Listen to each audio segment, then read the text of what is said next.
Hello guys, स्वागत है आप सभी का हमारे यूट्यूब चैनल रेलवे फ्रेंडली में। तो फ्रेंड, जैसा कि आप सभी जानते हैं, आरआरबी रेलवे ग्रुप डी की भर्ती का शॉर्ट नोटिस जारी कर दिया गया है और इसके लिए ऑफिशियल नोटिस आप लोगों को जनवरी मंथ के फर्स्ट वीक में देखने को मिल जाएगा। तो फ्रेंड्स, इस वीडियो में बात करने वाले हैं कि आने वाले ग्रुप डी एग्ज़ाम की तैयारी आप लोग को किस प्रकार से करना है, क्या स्ट्रेटेजी अपनानी है, कौन से बुक से पढ़ना है, कितना आवर्स पढ़ना है, कौन से यूट्यूब चैनल को फॉलो करना है, मैंने क्या स्ट्रेटेजी अपनाई थी, मेरा सिलेक्शन कैसे हुआ था, इन सभी के बारे में आप लोग को जानकारी देने वाला हूं। तो वीडियो में एंड तक बने रहेंगे और चैनल में नए होंगे तो चैनल को सब्सक्राइब कर बेल आइकन को भी प्रेस कर लेंगे, जिससे आगे जो भी वीडियोज आए उसकी नोटिफिकेशन आपको मिलती रहे। तो फ्रेंड्स, सबसे पहले मैं आप लोग को बता दूं कि मैं भी एक ग्रुप डी एम्प्लॉय हूं जो 2019 में वैकेंसी आया हुआ था, लेकिन कोरोना के वजह से एग्ज़ाम में डिले हुआ था और हम लोगों का एग्ज़ाम जो है कि 2022 में हुआ और ज्वाइनिंग जो है कि 2023 में हुआ था। वर्तमान में मैं ग्रुप डी के अंतर्गत पॉइंट्समैन के पद पर कार्यरत हूँ और जो कि ग्रुप डी में एक अच्छा खासा पोस्ट माना जाता है, जिसमें प्रमोशन के चांस जो है कि बहुत ज़्यादा मिलते रहते हैं। इसमें जो पॉइंट्समैन होते हैं उन लोगों के लिए डिपार्टमेंटल एग्ज़ाम जैसे कि एलडीसी, जीडीसी एग्ज़ाम होते रहते हैं, जिसमें लोग पास करके station master, goods train manager यानी कि गार्ड, सीसीटीसी जो कि कमर्शियल डिपार्टमेंट के अंतर्गत आता है, और एएलपी, इन सभी पोस्ट को हासिल कर सकते हैं। तो उम्मीद करते हैं कि आप भी इस बार अच्छे से स्टडी करेंगे और अच्छा मार्क्स लाकर आप भी इस पोस्ट को हासिल करेंगे, ताकि आपका भी प्रमोशन जल्द से जल्द हो सके। बस इसके लिए थोड़ा कंसिस्टेंसी के साथ मेहनत करने की ज़रूरत है। मैं आप लोगों को यहाँ पे बता दूं कि इसके लिए आप लोग को क्या स्ट्रेटजी अपनानी चाहिए, किस तरह से आप लोग को स्टडी करना चाहिए। तो सबसे पहले आप लोग को यह जानकारी होना चाहिए कि किसी भी एग्ज़ाम की तैयारी यदि आप कर रहे हैं तो उसके सिलेबस का नॉलेज अच्छे से होना चाहिए। तो ग्रुप डी की जो भर्ती होने वाली है, इसका जो परीक्षा होगा, इसके लिए 4 सेक्शन जो है कि बांटा गया है। 4 सेक्शन में सिलेबस को रखा गया है, जिसमें आपका पहला सेक्शन जो रहने वाला है जनरल इंटेलिजेंस एंड रीजनिंग, जिससे 30 क्वेश्चन पूछे जाएंगे। और जो दूसरा सेक्शन आप देख रहे हैं आपका रहने वाला है जनरल साइंस, जिससे कि 25 क्वेश्चन जो है कि पूछे जाएंगे। थर्ड जो सेक्शन देख रहे हैं यह है आपका general awareness and current affairs, इससे जो है कि 20 क्वेश्चन पूछे जाएंगे। और जो लास्ट चौथा सेक्शन जो आप देख रहे हैं वह है आपका मैथमेटिक्स, जिससे 25 क्वेश्चन जो है कि पूछे जाएंगे। इस तरह से आप देखेंगे तो आपका नंबर ऑफ क्वेश्चन हो जाता है 100 और प्रत्येक क्वेश्चन जो है एक एक नंबर का रहने वाला है और टोटल मार्क्स यहाँ पे देखेंगे तो 100 मार्क्स हो जाते हैं और इसमें 1/3 का नेगेटिव मार्किंग भी रहने वाला है। अब यहाँ पे जान लेते हैं कि इन सभी सब्जेक्ट की तैयारी आप लोग को कैसे करना है।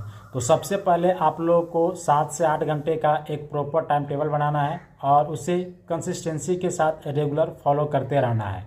यदि आप रेगुलर फॉलो करते हैं तभी जो है कि आप सक्सेस हो सकते हैं। यानी आप लोग को ऐसा बिल्कुल भी नहीं करना है कि आज जो है 7 से 8 घंटा पढ़ लिए, उसके 2 दिन के लिए छुट्टी मार दिए, फिर अगले दिन जो है कि आप 7 से 8 घंटा पढ़ते हैं और फिर से जो है 2 से 3 दिन की छुट्टी कर देते हैं। तो ऐसा आप लोग को बिल्कुल भी नहीं करना है। यानी आप लोग जब अध्ययन करेंगे, जब आप लोग पढ़ेंगे तो रेगुलर जो है आप लोग पढ़ते रहिए, क्योंकि सफलता समय मांगती है।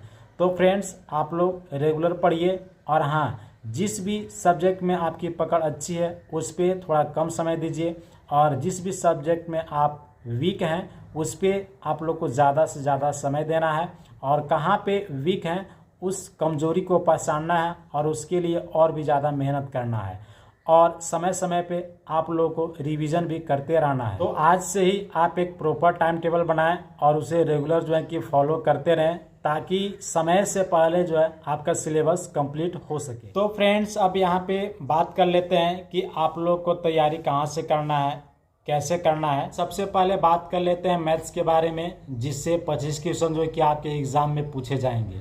तो जो भी स्टूडेंट स्टार्टिंग से प्रिपरेशन कर रहे हैं तो उन लोगों को मैथ्स का बेसिक से लेकर एडवांस तक का कॉन्सेप्ट क्लियर होना चाहिए।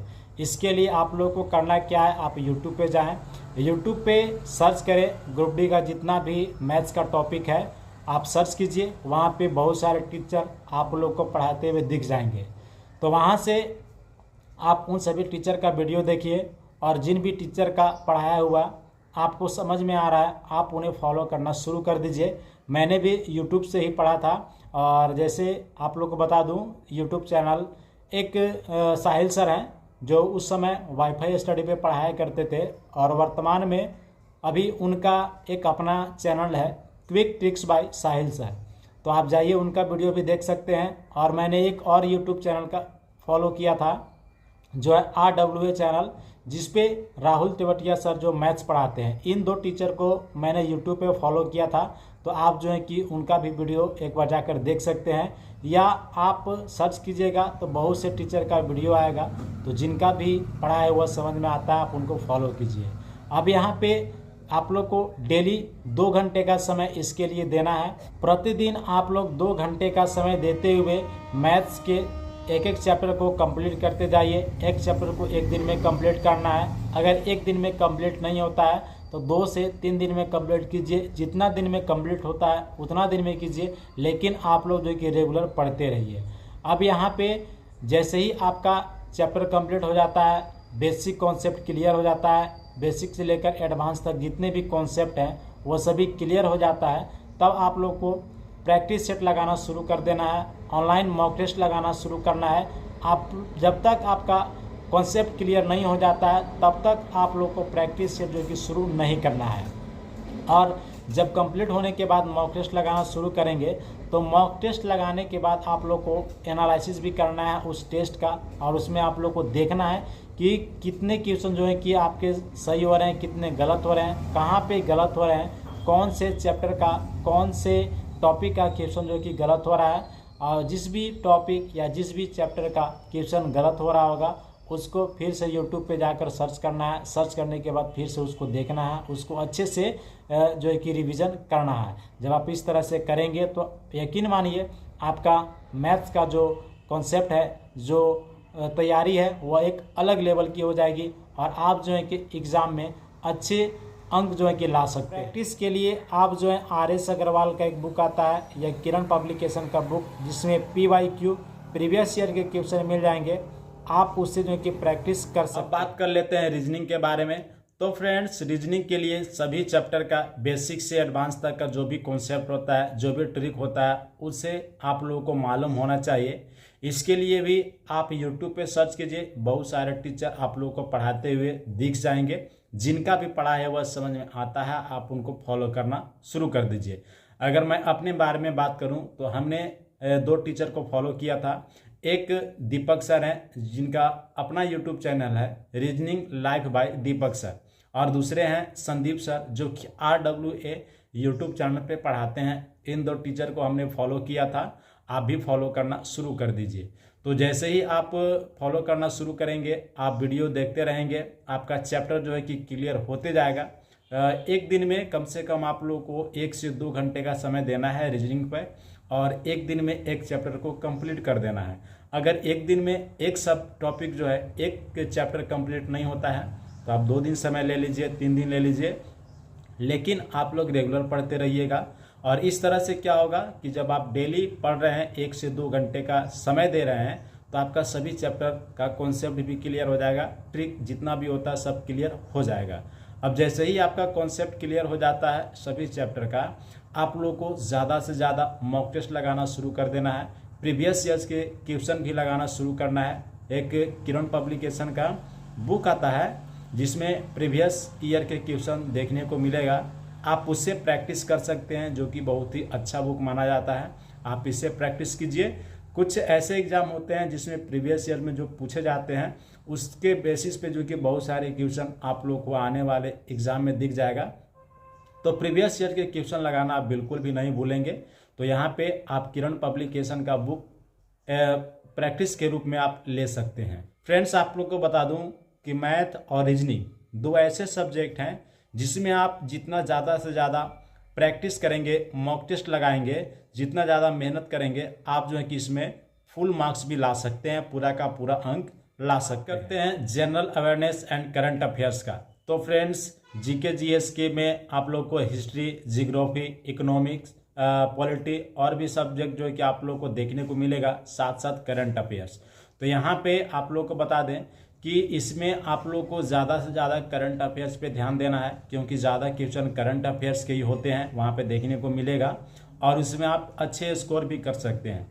जीके जीएस जो होता है इसमें आप ज़्यादा मेहनत भी करते हैं तो यहाँ पे फुल मार्क्स लाना जो है कि मुश्किल हो जाता है, और इसके लिए आप जो हैं लुसेंट बुक को फॉलो कर सकते हैं, या यूट्यूब पे भी बहुत सारे टीचर आप लोग को पढ़ाते हुए दिखेंगे, आप उन्हें भी फॉलो कर सकते हैं। बहुत सारे टीचर जो हैं जो ग्रुप डी का जीके जीएस का जो चैप्टर है, जो टॉपिक है, वो बहुत सारे यूट्यूब चैनल पे सर टीचर लोग जो हैं कंप्लीट कर कर रखे हुए हैं, तो आप उन्हें भी फॉलो कर सकते हैं। यहाँ पे एक लुसेंट बुक भी आप ले लीजिए, वो भी काफ़ी आपके लिए रहेगा, लेकिन आप लोग को ज़्यादा से ज़्यादा करंट अफेयर्स पे ध्यान देना है। करंट अफेयर्स के लिए आप स्पीडी का बुक ले सकते हैं, जो कि ईयरली आते रहता है, वार्षिकांक बुक जो आता है स्पीडी का, आप उसे पढ़िए। यहाँ से आप करंट अफेयर्स में अच्छे मार्क्स ला सकते हैं। साथ ही साथ आप जो है करंट अफेयर्स के लिए डेली, वीकली या मंथली यूट्यूब चैनल पर वीडियो भी आप देख सकते हैं। यहाँ पे एक कुमार गौरव सर नाम के एक टीचर हैं, जो कि आप लोगों को उत्कर्ष क्लासेस पे पढ़ाते हुए डेली करंट अफेयर्स दिख जाएंगे। वो डेली जो है कि सुबह 6 बजे के आसपास जो है कि अपना क्लास लेते हैं, करंट अफेयर्स का क्लास लेते हैं, जो कि बहुत ही अच्छे तरह से पढ़ाते हैं। जब आप उनका क्लास करेंगे तो क्या है कि आपका जीके जीएस का जो भी क्वेश्चन है वो भी वहाँ से कुछ कुछ कवर हो जाएगा, और करंट अफेयर्स का बिल्कुल कवर हो जाएगा।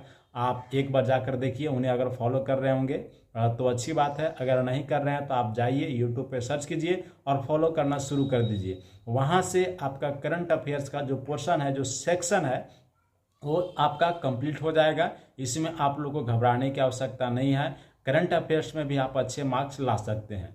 तो फ्रेंड्स, अब यहाँ पे जो लास्ट सेक्शन बच जाता है वह है आपका जनरल साइंस। जनरल साइंस की बात करें तो इसमें 25 क्वेश्चन पूछे जाएंगे। इसका सिलेबस थोड़ा बड़ा है, जिसमें 3 सेक्शन है, 3 पोर्शन पार्ट हैं, जैसे कि फिजिक्स, केमिस्ट्री और बायोलॉजी। अब इसके लिए आप लोग को करना क्या है, जो 8, 9, 10 का जो एनसीईआरटी बुक है या सीबीएसई का जो बुक है, आप उसे पढ़ना शुरू कर दीजिए, क्योंकि जो ग्रुप डी का सिलेबस है वह 10th लेवल का है। यानी यहाँ पे जो जितने भी क्वेश्चन पूछे जाएंगे वह 10th लेवल के ही पूछे जाएंगे।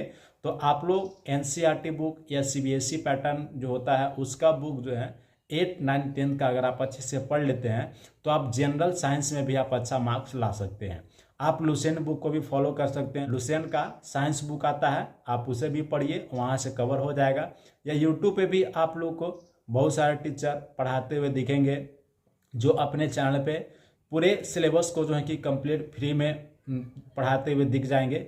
जैसे हमने टीचर को फॉलो किया था, एक नीरज सर हैं जिनका यूट्यूब चैनल है साइंस मैग्नेट, और दूसरा है एसके झा सर, उनका यूट्यूब चैनल है एसके झा, देखिएगा। वहाँ पे आप लोगों को ये 2 टीचर को हमने फॉलो किया था, आप एक बार देखिए उनको, अगर उनका पढ़ाया हुआ समझ में आपको आता है तो सही है, आप उन्हें फॉलो करना शुरू कीजिए। नहीं तो और भी टीचर अगर आपको पढ़ाते हुए दिखेंगे, जिनका भी पढ़ाया हुआ आप लोगों को समझ में आता है, आप उनको फॉलो कीजिए। अब यहाँ से सभी चैप्टर को आप कंप्लीट कीजिए। कंप्लीट करने के बाद जो है आपको क्या करना है, ज़्यादा से ज़्यादा रिवीजन करना है, प्रैक्टिस सेट लगाना है, मॉक टेस्ट लगाना है। आप ऐसा कीजिए, आप अच्छे अंक जो है कि इसमें ला सकते हैं। फ्रेंड्स, मैंने यहाँ पे आप लोगों को बताया कि किस सब्जेक्ट पे कितना टाइम देना है, कहाँ से पढ़ना है, कौन से यूट्यूब चैनल को फॉलो करना है, कौन से बुक से रिवीजन करना है, प्रैक्टिस सेट करना है। उम्मीद करते हैं आप इसे फॉलो करेंगे और आने वाले ग्रुप डी एग्ज़ाम में आप अच्छे स्कोर लाएंगे। और फ्रेंड्स, आप लोग को बता दूं कि जैसे ही आपका सभी सब्जेक्ट का सिलेबस कंप्लीट हो जाएगा, कॉन्सेप्ट क्लियर हो जाएगा, उसके बाद आप लोग को ज़्यादा से ज़्यादा मॉक टेस्ट लगाना है, प्रीवियस ईयर के क्वेश्चन लगाने हैं, और जो प्रैक्टिस सेट होता है आप उसे लगाते रहिएगा। ऑनलाइन मॉक टेस्ट लगाना है। और फ्रेंड्स, जब आप शुरुआती दौर में ऑनलाइन मॉक टेस्ट लगाएंगे तो आपके नंबर जो हैं कि कम आएगा, जिससे आप लोग को डिमोटिवेट नहीं होना है, अपने आप को मोटिवेट करते रहना है। जब ऑनलाइन मॉक टेस्ट लगाएंगे तो उसके बाद उसको एनालिसिस करना है। एनालिसिस करने के बाद आप देखिए कि आपका किस पोर्शन में, किस सब्जेक्ट में, किस टॉपिक का क्वेश्चन जो है गलत हो रहा है। आप देखने के बाद फिर से आप यूट्यूब पे जाइए, यूट्यूब पे जाने के बाद उसका वीडियो देखिए, फिर से क्लास कीजिए और देखिए कि कैसे इसमें सुधार करें। आप इस तरह से यदि आप करते हैं, अपने गलती को जांचते हैं, तो इस आने वाले समय में क्या होगा कि आपका जो मॉक टेस्ट में स्कोर जो है कि अच्छा होने लगेगा। आप लोगों को ऐसा ही रेगुलर करते रहना है और नंबर कम आने पे अपने आप को डिमोटिवेट नहीं होने देना है, खुद को मोटिवेट रखिएगा, तभी जो है कि आप अच्छा स्कोर कर पाएंगे। यहाँ पे जो भी स्ट्रेटजी और जो भी टाइम टेबल आप लोगों को बताया, ये मैंने भी फॉलो किया था, आप उसे फॉलो कीजिए। उम्मीद करते हैं कि इस बार जो है आप भी ग्रुप डी में एक सीट पक्की कर सकते हैं, क्योंकि फ्रेंड्स इस बार भी ज़्यादा कंपटीशन आप लोगों को देखने को मिलेगा, क्योंकि ग्रुप डी का जो फॉर्म भरा जाता है उसमें करोड़ों अभ्यर्थी फॉर्म भरते हैं, लेकिन पढ़ने वाले बच्चे कुछ ही होते हैं जिनमें बहुत ही ज़्यादा कंपटीशन रहता है। तो जो अच्छा मेहनत कर कर आता है, जो अच्छे से पढ़ाई करता है, वह अपना एक सीट जो है कि पक्का कर लेता है। तो इस बार आप भी अच्छे से पढ़िए, अच्छे से मेहनत कीजिए और एक सीट जो है आप पक्के कर लीजिए। आने वाले समय में आप रोजगार हो जाएंगे। अभी बेरोजगार हैं तो बहुत सारे लोग तरह तरह की बातें सुनाते होंगे, तो आप इससे भी डिमोटिवेट नहीं होंगे। अभी आपके पास अच्छा मौका है, आप अभी से ही पढ़ना शुरू कीजिए। जनवरी मंथ में इसका ऑनलाइन आवेदन होगा और इसके एग्ज़ाम के लिए आप लोग को 5 से 6 महीने का समय है। तो रेगुलर पढ़ते रहिएगा अभी से, तो आप यकीन मानिए आपका ग्रुप डी में सिलेक्शन। यही जानकारी मैं आप लोगों के साथ शेयर करना चाहता था। उम्मीद करते हैं यह वीडियो आप लोगों के लिए काफ़ी हेल्पफुल रही होगी। तो वीडियो को लाइक कर अपने दोस्तों में शेयर कर देंगे और एक प्यारा सा कमेंट भी कर देंगे। और आपका कोई डाउट होगा तो अपने डाउट को भी कमेंट बॉक्स में लिखिए, आपका डाउट वहां से क्लियर कर दिया जाएगा। तो फ्रेंड्स, वीडियो कैसा लगा कमेंट बॉक्स में ज़रूर से बताएं, और चैनल में नए हैं तो चैनल को सब्सक्राइब कर बेल आइकन को भी प्रेस कर लें, जिससे आगे जो भी वीडियो जाए उसकी नोटिफिकेशन आपको मिलती रहे। और नेक्स्ट वीडियो आप किस टॉपिक पे चाहते हैं आप कमेंट बॉक्स में लिख दें, मैं आने वाले समय में मैं आप लोग को उस टॉपिक पे वीडियो लेकर आऊँगा। एंड तक बने रहने के लिए आप सभी दोस्तों को धन्यवाद। जय हिंद।